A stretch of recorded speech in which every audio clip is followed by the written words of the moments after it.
The Galactic Library floated in silence around a dying star, a place so old and vast that it was said to contain the complete history of every advanced species that ever walked among the stars.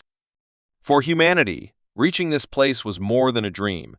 It was proof that they had finally earned a seat among the wise. Earth's delegation arrived in their finest starship. But when they stood before the Grand Council of Librarians, the verdict came like a cold blade. Humanity was denied. The alien custodians spoke politely, yet their voices carried the weight of final judgment. They said humans were too young, too reckless, too emotional to handle the sacred archives. Behind their glowing eyes, there was both caution and fear, though none admitted it. The humans bowed respectfully, hiding the sting of rejection, and walked away in silence. Yet, within that silence, a strange unease grew among the council.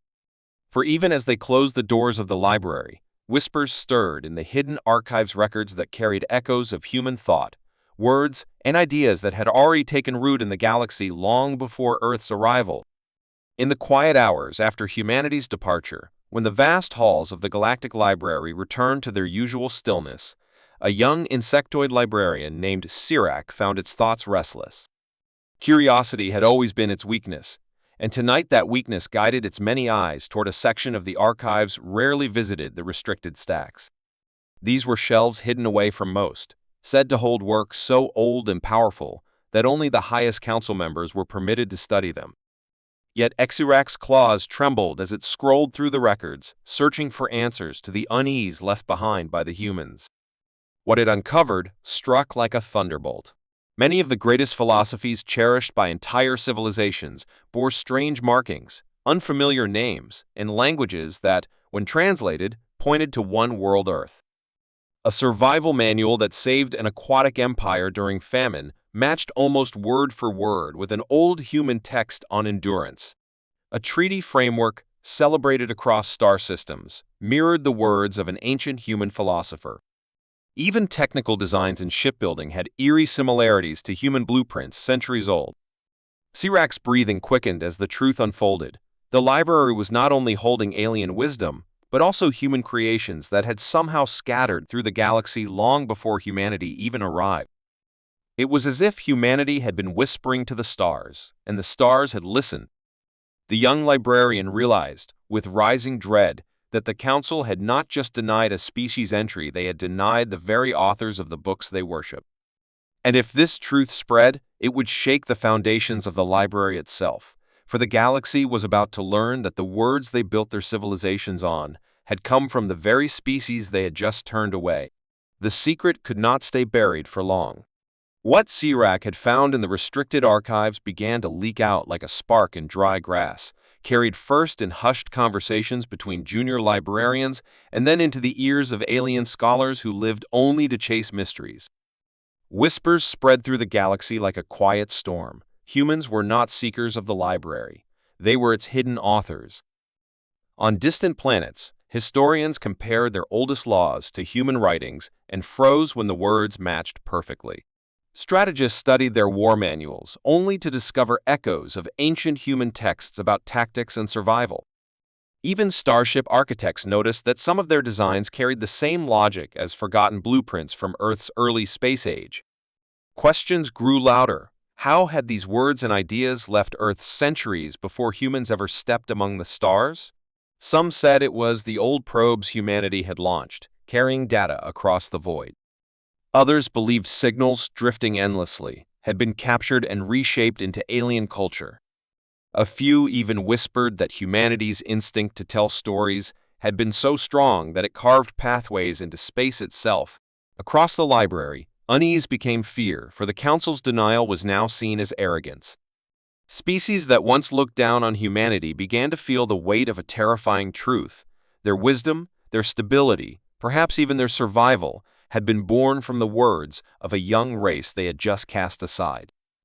And in every corner of the galaxy, from trading posts to royal courts, one question began to rise, chilling and relentless if humans had shaped them without even trying. What would happen now that humans were here in person, ready to take their place among the stars? The council could no longer remain silent once the whispers turned into open debate across the galaxy. and so humanity was summoned back to the great halls of the Galactic Library. This time, the chamber was not filled with pride or cold dismissal, but with unease and fear that hung heavy in the air. Delegates from dozens of species crowded the balconies, their voices low, their eyes fixed on the humans as if seeing them for the first time. The humans entered calmly, their expressions steady, carrying no anger despite the humiliation they had faced before. When the council demanded answers, their words carried a sharp edge. How did your texts appear in our archives long before you came here? How could your ideas shape our laws, our wars, our peace, without your presence among us? The humans exchanged glances, not in triumph but in quiet understanding, and one of them finally spoke. They explained that for centuries humanity had sent its stories into the stars not for conquest, not for recognition, but simply because they could not stop themselves from telling tales, from recording knowledge, from sharing even when no one was listening. Old probes, radio waves, and digital records had drifted through space, scattered like seeds on the wind, and some of those seeds had clearly taken root. The chamber fell into silence, the aliens unsettled not by human technology, but by their relentless will to create, to speak, to leave a mark. For the first time, the galaxy realized that humanity had never needed permission to shape the universe. They had already done it, quietly, patiently, without ever asking to be heard. And that realization filled the council with both awe and a growing, unshakable fear. The silence that followed the humans' words stretched across the grand chamber like a shadow, heavy and unbroken, until even the faint hum of the library's machine seemed distant. The council members, once so certain of their judgment, found themselves unable to speak, for they knew the truth was undeniable.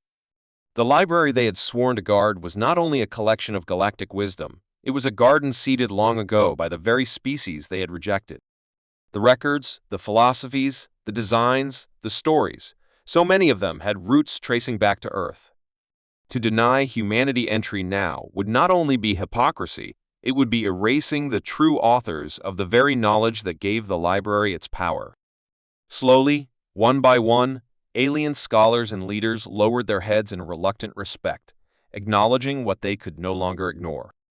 When the humans stepped forward again, it was not as visitors, but as rightful keepers of their own legacy.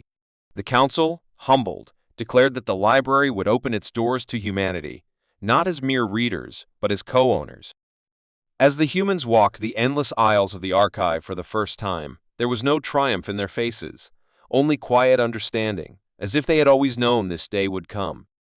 Across the galaxy, civilizations reeled with the revelation that their wisdom was not purely their own, but carried the fingerprints of Earth. And in that moment, every species understood something far more unsettling. If humans had shaped the galaxy without ever setting foot beyond their home, then now standing among the stars, at last there was no limit to what humanity might write into the future. The story of the galaxy had only just begun, and humanity already held the pen.